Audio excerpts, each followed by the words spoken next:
Aksi perampokan di rumah dinas Wali Kota Blitar ternyata sudah dirancang Saman Hudi Anwar sejak masih berada di dalam lapas Sragen, Jawa Tengah. Diketahui Saman Hudi adalah ex-wali kota Blitar sebelum Santoso yang baru saja bebas dari penjara pada Oktober 2022 lalu.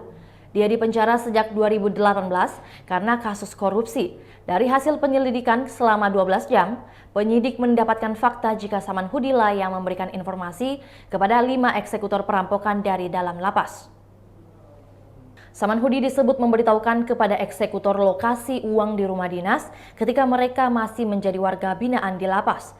Dua tersangka utama, Mujiadi dan Asmuri itu mempelajari segala informasi mengenai keberadaan uang dalam rumah dinas Wali Kota Blitar kepada Saman Hudi selama di lapas tersebut mulai Agustus 2022 hingga Februari 2021. Setelah bebas bersyarat, keduanya mengajak tersangka lain yakni Ali, Oki Suryadi, dan Medi Afrianto yang kini masih buron untuk merancang teknis aksi perampokan tersebut.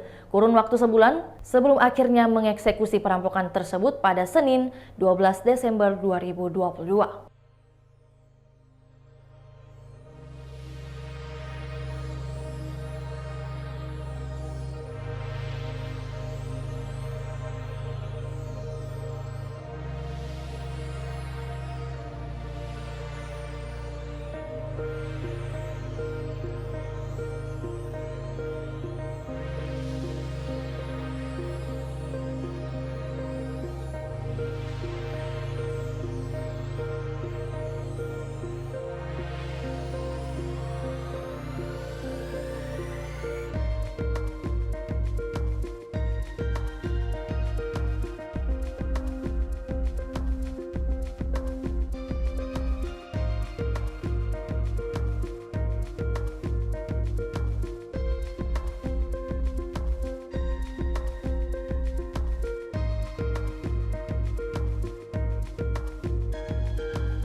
Itulah tadi berita hot news kita pada hari ini. Saksikan berita hot news lainnya hanya di kanal YouTube dan Facebook Tribun Timur. Terima kasih sudah nonton.